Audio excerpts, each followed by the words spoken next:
कार्तिक को डर लग रहा था कि अगर वो सांस लेगा तो भी शायद दुश्मनों को पता चल जाएगा और उनका सारा प्लान फेल हो जाएगा।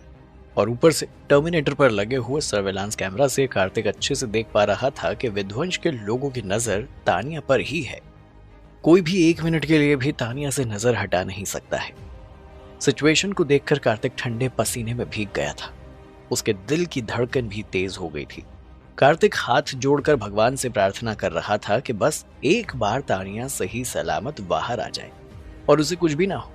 कार्तिक को इतना परेशान देखकर स्क्वाड 3 टीम के एक मेंबर ने कहा, सर विध्वंस राणा और उसके लोग बहुत ही अनयूजुअल एक्टिविटी कर रहे हैं। इन लोगों को देखकर लग रहा है कि जैसे इन्हें आभास हो गया था कि उनके आसपास कुछ ना कुछ अजीब है।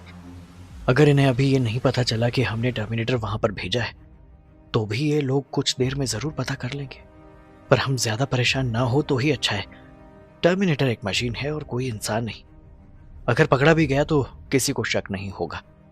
कार्तिक ने कुछ सोचकर उन लोगों से पूछा, आखिर ये सब लोग इतना अजीब बिहेव कर क्यों रहे? कॉलेज के बाहर जो फाइट हुई थी क्या तुमने उसे रिकॉर्ड किया? स्क्वाड 3 के मेंबर ने तुरंत जवाब देते हुए कहा, यस सर, हमने सारी लड़ाई रिकॉर्ड कर ली है। क्या आप देखना चाहते हैं? इस बात पर कार्तिक ने कहा, नहीं, पहले तानिया को बचा लेते हैं, उसके बाद आराम से देखेंगे।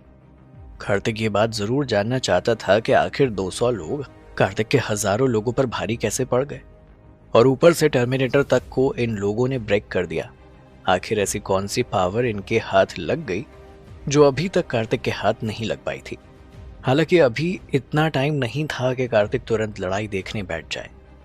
वहीं दूसरी तरफ गुफा के अंदर टर्मिनेटर ने तानिया की साइड अप्रोच कर लिया था और कार्तिक के कमांड के अकॉर्डिंग उस टर्मिनेटर ने जल्दी से जाकर उस सिक्योरिटी गार्ड पर अटैक नहीं किया जो तानिया पर नजर रख रहा था, बल्कि आसपास जो लाइट जली हुई थी उन पर कुछ फ्लैश बैंग्स डाल दिए। एक तो गुफा में वैसे ही बहुत ज्यादा डार्क एनवायरनमेंट होता है और जैसे ही थोड़ी बहुत लाइट जो जल रही थी उसे भी टर्मिनेटर ने बुझा दिया तो चारों तरफ अंधेरा हो गया। दूर दूर तक कोई भी किसी को भी देख नहीं पा रहा था। ऐसे में टर्मिनेटर के लिए तानिया तक पहुंचना बिल्कुल आसान हो गया था। टर्मिनेटर ने तो पहले भी नाइट विजन डिवाइस पहना हुआ था जिसकी वजह से वो अंधेरे में भी साफ साफ देख सकता था, पर विध्वंस और उसके लोगों ने ऐसा कुछ भी पहन के नहीं रख रखा था जिससे वो लोग अंधेरे में देख सके। टर्मिनेटर यही नहीं रुका बल्कि उसने एक बड़ा सा फ्लैश ग्रेनेड वहां डाला था जिसकी वजह से एक तेज भयंकर लाइट उत्पन्न हुई। इतनी तेज रोशनी की वजह से कोई भी अपनी आंख नहीं खोल पा रहा था। सबकी आंखों से आंसू बहने लगे। बहुत बार इन लोगों ने अपनी आंखें खोलने की कोशिश की, किसी को भी सामने कुछ भी दिखाई नहीं दे रहा था। इतनी तेज रोशनी ज्यादा से ज्यादा आधे मिनट तक रहती है और टर्मिनेटर के लिए इतना वक्त काफी था। उसने तुरंत तानिया के आसपास खड़े हुए लोगों पर अटैक कर दिया और उन्हें मारने लगा। विध्वंस राणा के लोग इतने भी ज्यादा ताकतवर नहीं थे जितना कार्तिक ने सुबह की लड़ाई के बारे में सुनकर इन लोगों को समझा था। अचानक से हुए अटैक की वजह से कोई भी तैयार नहीं था और अगले ही पल फाइट शुरू हो गई जिस वजह से विध्वंस के सारे लोग मार खाने लगे। किसी में भी काउंटर अटैक करने की हिम्मत नहीं बची थी। जल्दी ही आधे मिनट के अंदर टर्मिनेटर तानिया को रेस्क्यू करके बाहर ले आया और किस्मत से तानिया जब से यहाँ आई थी तब से उसकी आंखों पर पट्टी बंध गई थी और इसी वजह से फ्लैश बैंग्स से उसकी आंखें इफेक्ट नहीं हुई। तानिया को यह तो नहीं पता था कि वो किसके साथ बाहर आ रही है, पर उसे इतना समझ में आ गया था कि कोई उसकी जान बचाना चाहता है और इसीलिए वो चुपचाप उस आदमी का साथ देने लगी। तानिया जानती थी कि जरूर उसके भाई ने ही इन लोगों को भेजा है, इसीलिए इस पूरी फाइटिंग और बाकी लड़ाई के वक्त तानिया एकदम शांत थी। वहीं दूसरी तरफ कार्तिक ने जब देखा कि टर्मिनेटर तानिया को सही सलामत गुफा से बाहर लेकर आ गया है तो कार्तिक एकदम रिलैक्स हो गया। अब जाकर कहीं उसने ठीक से सांस लेना शुरू किया था। कार्तिक को अब किसी बात की चिंता करने की जरूरत नहीं थी। उसकी बहन उसके पास आ गई थी और इसीलिए कार्तिक ने गुस्से से अपने सबऑर्डिनेट को ऑर्डर देते हुए कहा, सब लोग उस गुफा पर अटैक कर दो, उस विध्वंस राणा को पकड़कर मेरे सामने लाओ। मैं उसके इतने टुकड़े करूंगा कि वो दोबारा किसी की तरफ देख भी नहीं पाएगा। कार्तिक का गुस्सा देख के समझ में ही आ रहा था कि इस वक्त उसे विध्वंस राणा से कितनी ज्यादा नफरत हो रही है। कार्तिक का ऑर्डर मिलते ही बाहर खड़े हुए सारे टर्मिनेटर गुफा के अंदर चले गए ताकि विध्वंस राणा को पकड़कर ला सके।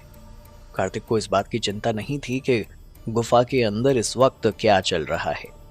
वो तो जल्दी से भागता हुआ तानिया के पास गया और उसे अपने सीने से लगाकर परेशान होते हुए बोला, तानिया, तुम ठीक तो हो ना? उस राक्षस ने तुम्हारे साथ कुछ किया तो नहीं ना? बताओ मुझे, मैं उसे छोड़ूंगा नहीं। अपनी बात कहते कहते कार्तिक ने जल्दी से तानिया की आंख पर बंधा हुआ कपड़ा भी उतार दिया। तानिया ने जैसे ही अपनी आंख के सामने कार्तिक को परेशान होते हुए देखा तो उसने कसकर कार्तिक को गले लगाकर कहा, उसने मेरे साथ कुछ नहीं किया भैया, अब बहुत जल्दी आ गए। अगर वो लोग कुछ करना भी चाहते तो नहीं कर पाते। तानिया के मुंह से ये बात सुनकर कार्तिक को अब जाकर कहीं सुकून आया। उसने गहरी लंबी सांस लेते हुए ध्यान से तानिया के हाथ पैरों को देखा जो सही सलामत थे, और फिर से उसे कसकर अपने सीने से लगा लिया। जहां एक तरफ कार्तिक और तानिया बात कर रहे थे तो वहीं दूसरी तरफ गुफा के अंदर से लड़ाई की आवाज धीरे धीरे बढ़ती ही जा रही थी। तानिया ने जल्दी से कुछ सोचा और सोचते हुए कार्तिक से कहा, भैया, विध्वंस राणा और उसके लोग बहुत ज्यादा अजीब हैं। उनका हर एक आदमी बहुत ज्यादा ताकतवर है। मुझे तो लगता है कि वो इंसान है ही नहीं। तानिया की बात सुनकर कार्तिक ने उसे कंफर्ट करते हुए कहा, तुम चिंता मत करो, मैं अपने बेस्ट अल्टीमेट वॉरियर्स को साथ लेकर आया हूं। मुझे पूरा विश्वास है इस बार मेरे टर्मिनेटर मुझे निराश नहीं करेंगे। और फिर इस कमीने विध्वंस राणा ने इस गुफा में जाकर सबसे बड़ी गलती कर दी। अब तो इसे मरने से भी कोई बचा नहीं सकता। टर्मिनेटर अंदर क्या कर रहे हैं, कार्तिक ये सब कुछ लाइव ब्रॉडकास्ट की तरह कंप्यूटर स्क्रीन पर देख रहा था। कार्तिक के साथ साथ इस वक्त तानिया भी कंप्यूटर स्क्रीन पर ये सब कुछ देख रही थी। अंदर की सिचुएशन देखकर कार्तिक को थोड़ा गुस्सा आ रहा था। ऐसा नहीं था कि सिचुएशन अंदर खराब थी। कार्तिक की साइड से उसके टर्मिनेटर अभी भी इस लड़ाई में आगे लड़ रहे थे। हालांकि विध्वंस राणा के सबऑर्डिनेट्स की ताकत कार्तिक को काफी ज्यादा हैरान कर रही थी। एक बार फिर से इन सारे सबऑर्डिनेट्स की मसल्स फूल गई थी। ऐसा लग रहा था जैसे मसल्स के साथ साथ इनकी हड्डियों की साइज भी बढ़ गई हो। जैसे जैसे दुश्मनों के शरीर में बदलाव होता रहा वैसे वैसे उनकी ताकत किसी बॉम्ब की तरह एक्सप्लोड हो रही थी और टर्मिनेटर पर भारी पड़ रही थी। विध्वंस राणा के सबऑर्डिनेट टर्मिनेटर पर हाथ उठा रहे थे और 24 बार हाथ उठाते ही टर्मिनेटर ब्रेक होने लगते थे। मगर ऐसा तो तब भी नहीं होता था जब टर्मिनेटर को 10,000 फीट की ऊंचाई से नीचे फेंक दिया जाता था। फिर ऐसे में इन सबऑर्डिनेट्स की ताकत इतनी ज्यादा कैसे हो सकती थी कि भारी मेटल से बने टर्मिनेटर्स भी पीछे हटने लगे थे। कार्तिक को अब समझ में आ रहा था कि उसके सारे टाइगर सिक्योरिटी गार्ड्स इन लोगों से इसी वजह से हारे थे। वहीं दूसरी तरफ विध्वंस राणा और उसके लोगों की ताकत बहुत ज्यादा डरावनी थी। इन्हें देखकर साफ समझ में आ रहा था कि ये कोई ट्रेनिंग का असर नहीं है, बल्कि इन लोगों ने जरूर ड्रग्स लिया है। पर कार्तिक को समझ नहीं आ रहा था कि ऐसी कौन सी दवाई है इस दुनिया में जिसे लेने के बाद इतनी ज्यादा ताकत बढ़ जाती है, क्योंकि ड्रग्स भी एक लिमिट तक ही काम कर सकते हैं। ये बात कार्तिक को बहुत ज्यादा हैरान कर रही थी और इससे भी ज्यादा हैरान ये कर रहा था कि इस पूरी गुफा में कार्तिक को विध्वंस के लोग तो नजर आ रहे थे पर विध्वंस राणा कहीं नजर नहीं आ रहा था। सिर्फ विध्वंस राणा ही नहीं बल्कि कुछ देर पहले उससे जो लोग बात कर रहे थे वो सब भी एकदम गायब हो गए थे। कार्तिक ने क्यूरियस होते हुए पूछा, वो लोग कहाँ हैं? अचानक से कहाँ चले गए? कार्तिक का सवाल सुनकर सबऑर्डिनेट ने अचानक से कार्तिक से कहा, सर, इस गुफा के अंदर एक छुपा हुआ रास्ता है। ये बात सुनकर कार्तिक भागते हुए अपने उस सबऑर्डिनेट के पास गया और देखा कि एक बड़ी सी चट्टान जो गुफा के अंदर ही थी वहां से होते हुए एक रास्ता बाहर की तरफ जा रहा था। देखा जाए तो असल में ये एक इनकॉन्स्पेशियस स्मॉल होल था। कार्तिक ने ध्यान से देखा, इस छोटे से छेद से होकर सिर्फ एक आदमी ही बाहर जा सकता था। ये छोटा सा छेद लगभग 1.5 मीटर लंबा था और इस पूरे होल में अंधेरा ही अंधेरा था। ऐसा लग रहा था जैसे ये होल कहीं खत्म ही नहीं होता है।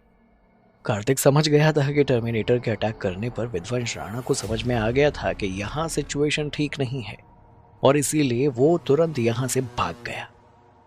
कार्तिक ने अपने सबऑर्डिनेट्स को ऑर्डर देते हुए कहा, उसे ढूंढो, मुझे हर हाल में वो जिंदा चाहिए। कार्तिक जानता था कि विध्वंस राणा काफी दूर से आया है और अपने साथ बहुत ज्यादा लोग लेकर भी नहीं आया है। ज्यादातर लोग यहाँ टर्मिनेटर के साथ लड़ाई कर रहे हैं। ऐसे में विध्वंस के साथ कुछ ही लोग गए होंगे तो उन्हें पकड़कर लाना मुश्किल नहीं होगा। कार्तिक ध्यान से लड़ाई देख रहा था। इस लड़ाई के अंदर विध्वंस के ज्यादातर सारे लोग घायल हो चुके थे। हालांकि नुकसान तो कार्तिक के तरफ के टर्मिनेटर्स को भी हुआ था, पर इस वक्त कार्तिक ये नुकसान उठाने के लिए तैयार था। कार्तिक जल्दी ही भागते हुए गुफा के अंदर की गहराई की तरफ जाने लगा। उसके पीछे पीछे उसके सारे सबऑर्डिनेट्स जा रहे थे। ये पूरी गुफा अलग अलग मोड़ ले रही थी और यहां ज्यादा जल्दी चलना भी बहुत मुश्किल था। सारे सबऑर्डिनेट्स विध्वंस राणा को ढूंढ तो रहे थे, पर उसके साथ साथ कार्तिक को भी प्रोटेक्ट कर रहे थे ताकि कार्तिक पर दुश्मन अटैक ना कर दे। काफी देर चलने के बाद अचानक से इन लोगों को थोड़ी थोड़ी रोशनी ऊपर से आती हुई महसूस हुई। जैसे ही ये लोग गुफा से बाहर निकले तो इन्हें समझ में आया कि चलते चलते ये लोग समुद्र की तरफ पहुंच गए हैं। कार्तिक ने गौर से देखा तो कोस्ट लाइन के पास एक सबमरीन धीरे धीरे समुद्र के अंदर की तरफ जा रही थी। ये देखकर कार्तिक ने गुस्से से 2-4 पंच अपने बगल वाली दीवार पर मार दिए, क्योंकि एक बार फिर से कार्तिक कुछ सेकंड लेट हो गया था और इसी वजह से वो विध्वंस राणा को पकड़ नहीं पाया। कार्तिक को गुस्सा आ रहा था कि एक बार फिर से वो राक्षस उसके हाथों से जिंदा निकल गया और वो कुछ नहीं कर पाए। कार्तिक को इतना समझ में आ गया था कि विध्वंस राणा इसी सबमरीन से और इसी रास्ते से उसकी टेरिटरी में आया था। कार्तिक अगर अपनी खुद की जहाज लेकर यहां से विध्वंस राणा का पीछा भी करता है तो भी कार्तिक उसे पकड़ नहीं पाएगा, क्योंकि इन सब में बहुत देर हो जाएगी। एक बार सबमरीन पानी के अंदर चली गई तो किसी भी हाल में उसका पता लगा पाना मुश्किल हो जाएगा। क्या करेगा कार्तिक अब? क्या वो विध्वंस राणा का पीछा करेगा? कौन थे वो लोग जिससे विध्वंस राणा बात कर रहा था? क्या फिर से विध्वंस राणा तानिया को अपने साथ ले जाने की कोशिश करेगा? आगे की कहानी जानने के लिए सुनते रहिए जीरो टू हीरो। सौरभ के सभी दोस्तों की हेल्प की जरूरत है। सभी दोस्तों मेरे दूसरे चैनल पर 1K सब्सक्राइब कंप्लीट कर दो। चैनल की लिंक कमेंट में दे गई है।